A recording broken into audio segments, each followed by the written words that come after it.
Welcome back to the Public Housing Resident Organizing and Participation Toolkit training series. This training series is meant to walk public housing residents through how to organize and run a successful resident council so that you can improve your housing and community. We encourage you to participate in the entire training series. This training covers two documents, the Sample Resident Council Bylaws and the Guide to Creating Public Housing Resident Council Bylaws. You may want to refer to the sample bylaws as we go along. The Guide to Creating the Bylaws, like this training, walks through the sample bylaws and covers most of the major decisions that you'll need to make if you use the sample bylaws. So, as we walk through the bylaws, we'll be bringing up issues and decisions that are explained in the guide. The training does not cover every details of the sample bylaws. As always, when creating a legal document, it is a good idea to consult a lawyer. This training covers the Sample Resident Council Bylaws. We'll talk about key issues and decision points outlined in the Guide to Creating Bylaws, including What bylaws are, major decisions that must be made by the resident council as detailed in the guide. parts of the bylaws are required by HUD and cannot be modified, Parts of the bylaws that can be modified, understanding trade-offs in bylaws decisions, and sections of the bylaws. Key points to keep in mind as we go through the training. bylaws are the primary governing document for your resident council. Duly elected resident councils must have written rules, such as bylaws. The sample resident council bylaws provided comply with HUD requirements, and The Guide to Creating Public Housing Resident Council Bylaws will walk you through key decisions your organization will need to make to customize the bylaws for your resident council. adopting bylaws is an important early step for a resident council. Your bylaws are like a constitution. They explain how the organization will operate and how decisions will be made. They are the governing document of your organization. Most resident councils in public housing will want to qualify as duly elected according to HUD rules. The bylaws include Who the members are, how the organization will operate, and how decisions will be made, the bylaws should be written to ensure that your organization operates democratically, has a fair and transparent process, and is a good steward of funds. the bylaws set out the rights and responsibilities of the organization and its members. The bylaws specifically explain the roles of members and leaders, including who is eligible, and in the case of board and officers, how they are elected. In resident council bylaws, the bylaws explain who the members are and ensure that the resident council is democratic and represents everyone at the property.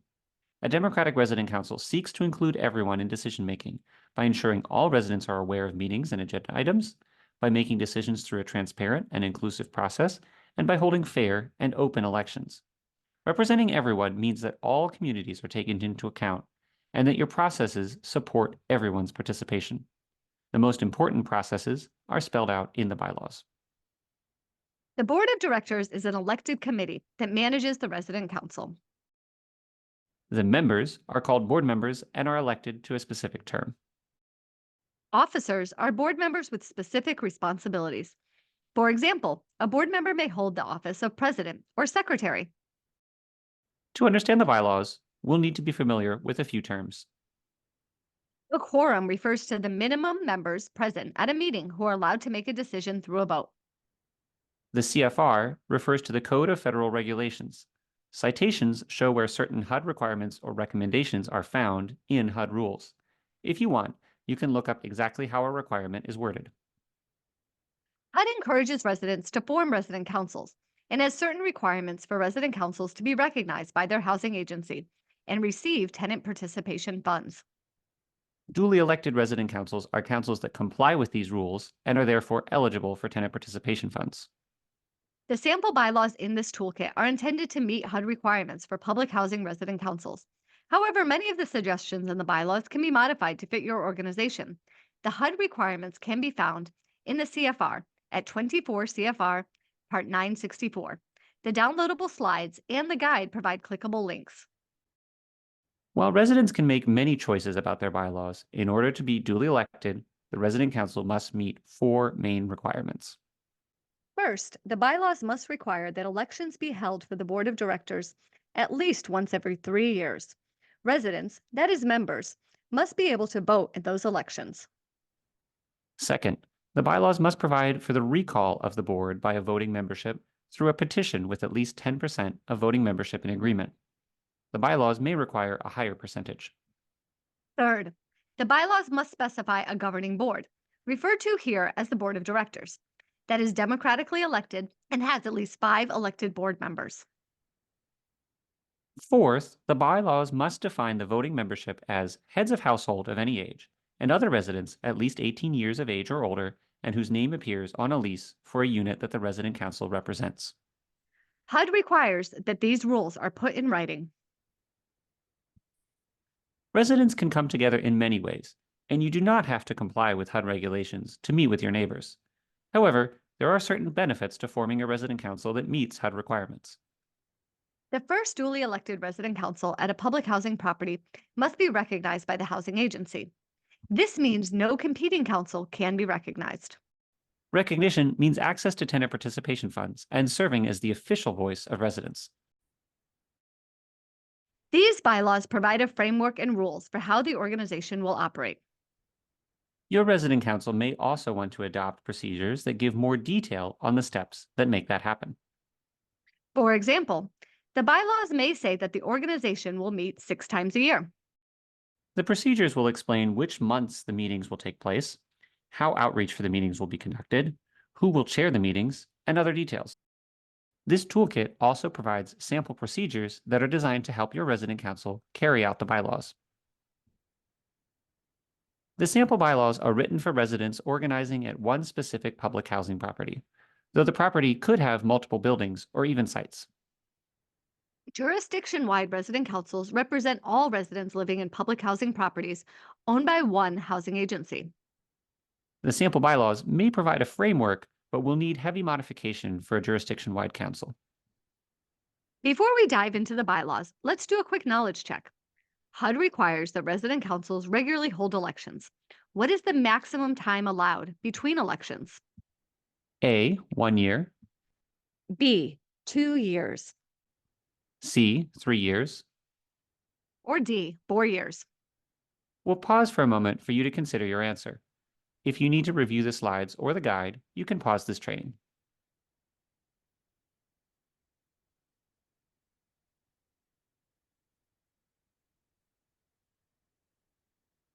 If you answered C, 3 years, you got it right. Elections can be held more frequently, but a duly elected resident council must hold elections at least once every 3 years. HUD has requirements for resident councils. If your resident council does not comply with the requirements, what could happen? A, your resident council will have to pay a fine. B, your resident council will not be allowed to meet at the property. C, your resident council will not be considered duly elected by HUD and the housing agency. Or D, your resident council will not be able to open a bank account. We'll pause for a moment while you consider your answer.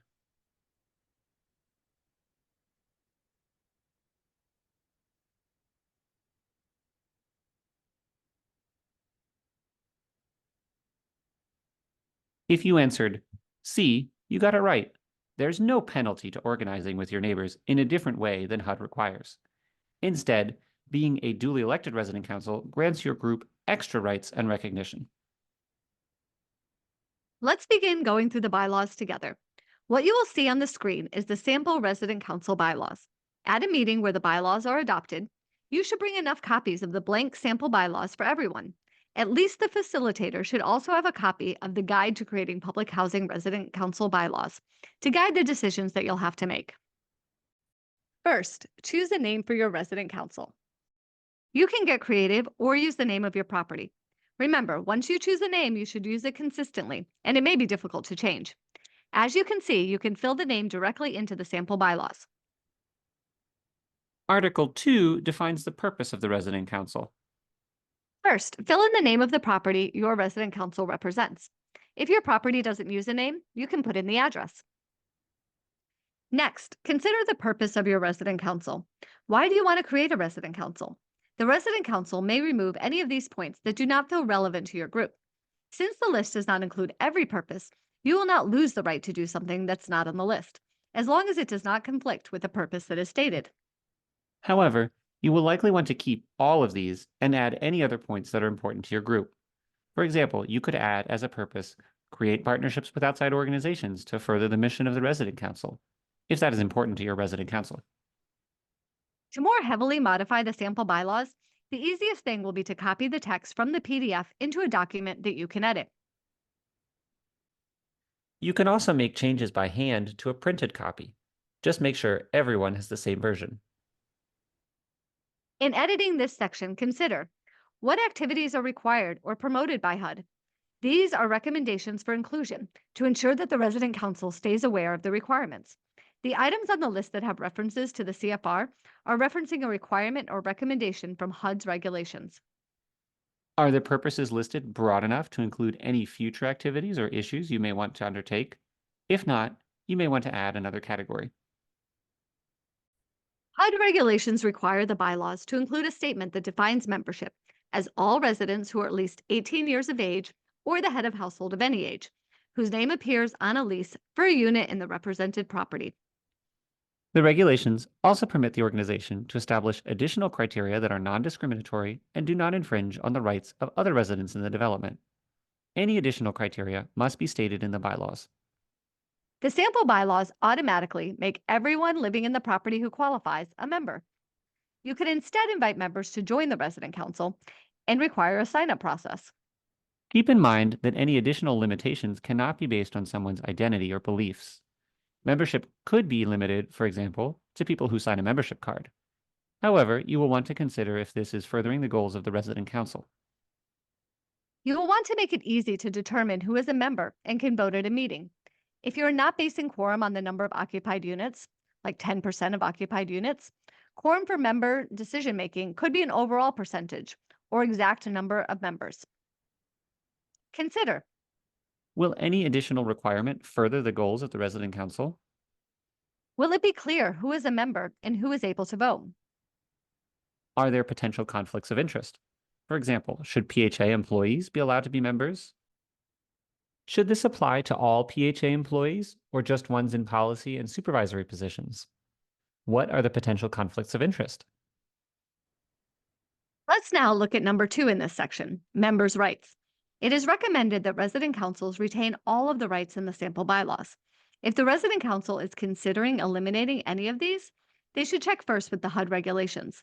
The resident council may add additional rights. HUD regulations include the following rights for members. Nominate members of the resident council to the board of directors. Run for and serve on the resident council board of directors, as long as the member is in compliance with their lease. Vote to elect the board of directors. Participate in the organization's meetings and activities held for members, and Participate in the recall of a member of the board of directors. consider What types of decisions should the membership be able to make? what decisions can be left to the board. In Article 4, you will need to make choices about your membership meetings. HUD regulations state that the resident council shall hold frequent meetings with the residents to ensure that residents have input and are aware and actively involved in PHA management, resident council decisions, and activities. Many effective resident councils meet monthly, though some resident councils may hold a social event instead of a meeting in certain months. The number of meetings in the bylaws should be doable for your resident council. You can always hold more than the minimum number of meetings. If you don't meet at least as often as the bylaws require, your group would no longer be in compliance with the bylaws. If you require too many meetings, it may be difficult to get participation at all the meetings. If you require too few meetings, the members may not receive updates and may feel that the board of directors is making all of the decisions without input from members. Consider, How often does the resident council need to meet in order to get work done? how often does the resident council need to meet in order to be able to meaningfully participate in decision making? Are there months when it would be difficult to get resident participation? This could be due to weather or holidays. Let's look at item 1B, notice. The resident council needs to advertise meetings to members. It is recommended that meetings be held at regular times so that people will remember them, but also that the resident council posts notices 1 week in advance. Your resident council procedures will include specifics on how you are reaching members and when you will hold meetings. Consider What are places in your building or buildings where people will see the notices? For example, entryways, laundry rooms, bulletin boards. in addition to physical notices, do you want to require electronic notices through email, text, or Facebook page? We're looking now at Article 4, Item 1C, Agendas. It is important that residents know what is on the agenda for an upcoming meeting. If an important topic is discussed or decided, but was not on the agenda, residents may feel excluded from the decision-making process. Further, seeing items on the agenda that they are interested in will encourage members to attend a meeting. The sample bylaws state that members can add items to the agenda through a written process, so that not only board members, but all members can decide which topics are important. The bylaws also give an option for people to suggest an item at a meeting and have people vote on whether they want to discuss it at that meeting or in the future. How you handle creating an agenda is up to your resident council. Let's look at item 3, attendance. Note that only members have the right to attend meetings. All others, including staff of the housing agency, organizers, facilitators, or government representatives, may only attend if invited or if they have a standing place on the agenda. Item 5, virtual meetings. This is an optional provision and can be removed. The resident council may want to include a way for some or all meetings to take place virtually or in a hybrid in-person and virtual format. Consider, Will virtual or phone meetings work for your community? will this allow more people to participate or will it exclude people? Can the board or another member provide tech support? Item 8, voting.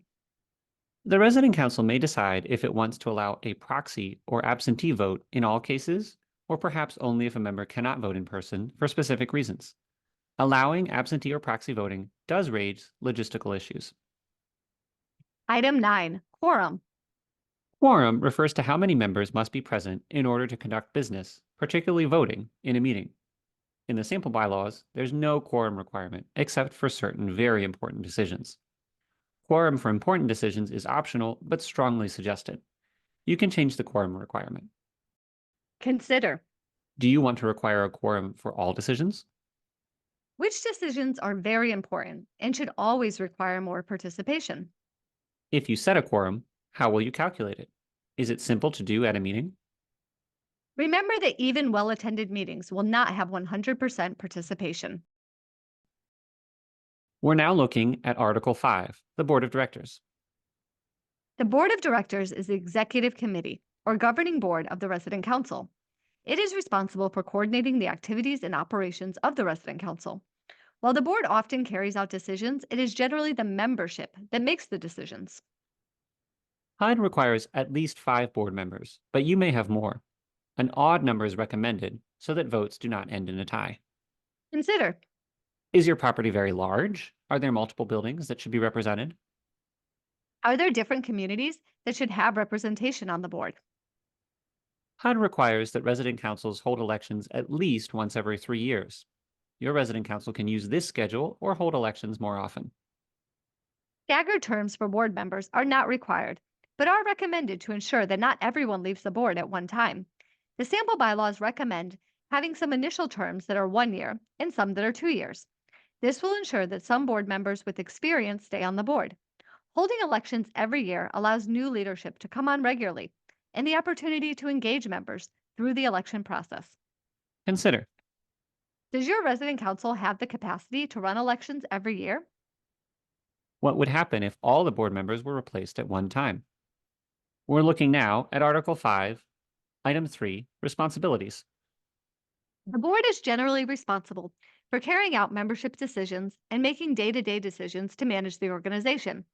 It is recommended that certain major decisions be reserved for the entire membership. It is recommended that these important decisions match the ones that require a quorum in Article 4, Section 9.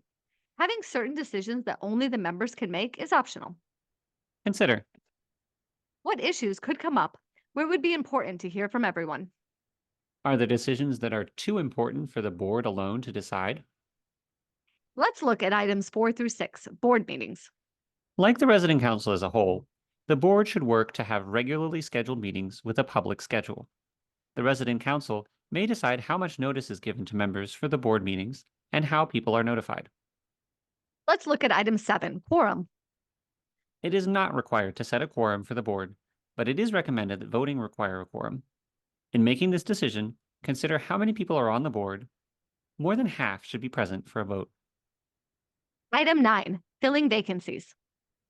Vacancies on the board can be filled either by the board, the membership through a special election, or can be left vacant until a general election, as long as the board will have enough members to maintain quorum. Consider, How long will the process take to fill a vacancy through a general election? if one board position is vacant, how will it affect the board's functioning? We're looking now at Article 6, elections of the Board of Directors. Your bylaws will determine how your board is elected. This is an area where HUD has strict requirements to make sure that the resident council remains democratic. The major HUD requirements are Elections must happen at least every 3 years. a disinterested third party must oversee elections. The housing agency must be allowed to monitor elections, and Members must have 30 days notice of an election. for a complete list of the requirements from HUD, see Election Procedures and Standards in 24 CFR Part 964.130. These are linked on the resources slide if you download the slides, or in the guide. Again, if you do not modify the sample bylaws heavily, your bylaws will be compliant with HUD requirements. Let's look at item 2, eligibility. HUD prohibits officers from serving as contractors or employees of the PHA in policymaking or supervisory positions. HUD requires that board members meet the requirements for membership and be in compliance with their lease. However, a definition of lease compliance is not provided in the HUD regulations.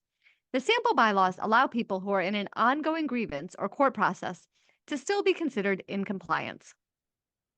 For example, someone who has negotiated a payment plan and is meeting the payment schedule would be considered in compliance. The resident council may decide if someone who is removed from the board or an officer position should be able to run again. Some councils allow the person to run again immediately, while others prohibit the person from ever running again. These sample bylaws suggest 5 years before the person can be on the board again, no matter the reason that they were removed. Consider How will the resident council ensure that members are in compliance with the lease? Is the resident council's definition easy to understand and enforce? See the sample resident council procedures for more information. if someone was removed from the board, should they be allowed to join the board again? Does it matter why they were removed? For example, from stealing from the resident council? Item 5, conduct of elections. HUD requires that the resident council state election procedures in the bylaws. The board of directors may establish an election committee to assist with conducting elections or recall elections. The election committee may include volunteers from outside the resident council. If a committee is created, no member of the committee may be a candidate for election. Many resident councils have a 2-month process for elections. The first month is the nomination period, with at least 30 days to make nominations and provide information on eligibility and the election process. The next month, candidates can campaign up until the election. Consider How can you maximize participation through notices, outreach, and accessibility? how can the resident council or committee ensure that members understand and trust the voting process? Item 6, recall elections. HUD requires that the bylaws include procedures for the recall of board members.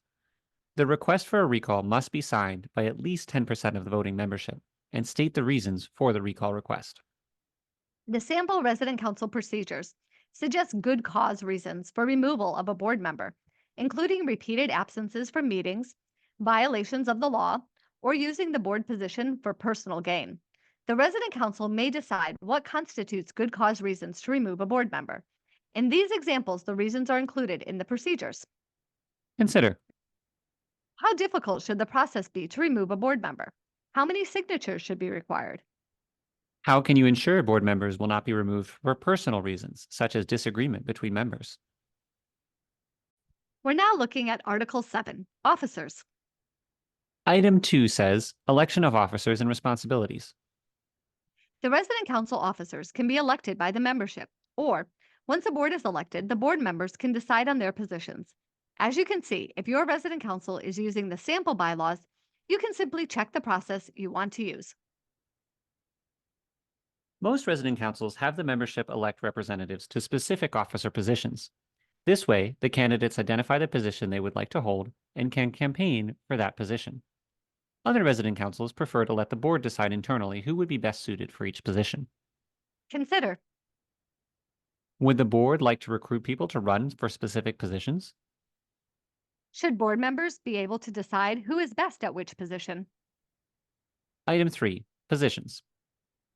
The resident council may choose officer positions that are important to the community. The sample bylaws list the most common positions: president, vice president, secretary, treasurer, and alternate officers, and their primary responsibilities. However, your resident council may choose other positions, such as a technical officer to help with virtual meetings, or a parliamentarian to ensure meeting procedures are followed. The sample resident council procedures have additional information on officer duties and responsibilities. We're now looking at Article 8, Committees. This section clarifies that the board or membership may create temporary or permanent committees assigned with specific tasks. It is recommended that no changes be made to this section.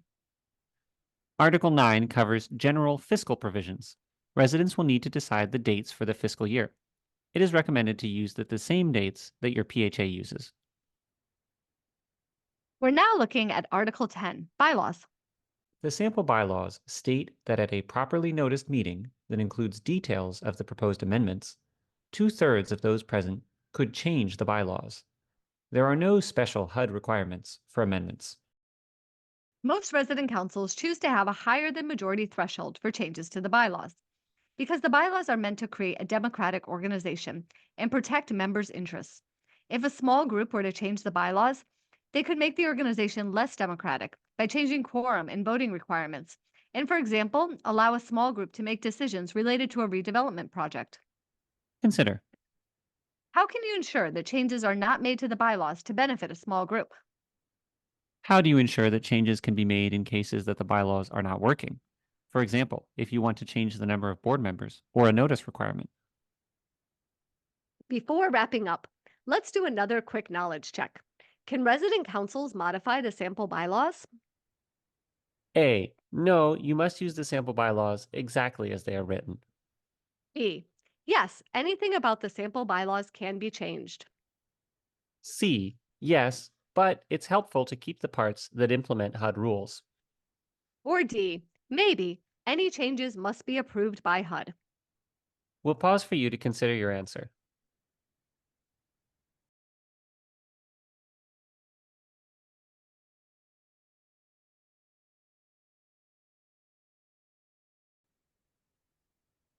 The correct answer is C. HUD does not approve bylaws or require you to use the sample bylaws. The sample bylaws can be modified if you choose to use them. However, certain sections are designed to meet HUD requirements for duly elected resident councils. So it is recommended that those sections are not changed. You do not need HUD approval to make changes. When should a resident council adopt bylaws? A, at the very beginning of forming a resident council, because bylaws say how other decisions will be made. B. After the PHA officially recognizes the resident council, because the resident council should be duly elected. C, after electing a board of directors, so that the board can help draft the bylaws. Or D. After 1 year of operation, so that you know what you are doing before adopting the bylaws. Again, we'll pause for you to consider your answer.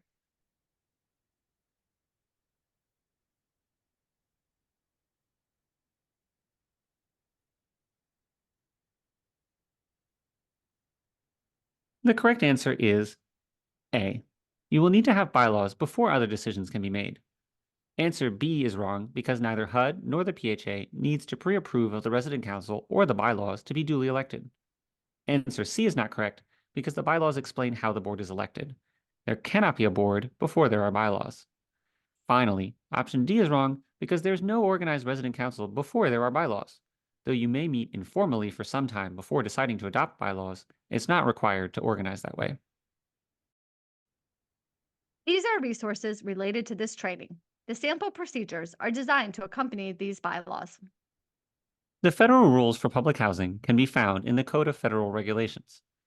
Each of the resources has a clickable link in both the downloadable slide deck and in the guide. This training is part of the Public Housing Resident Organizing and Participation Toolkit. The full toolkit includes topical guides, customizable resident council documents and forms, tools related to tenant participation funds, and case studies of resident organizations around the country.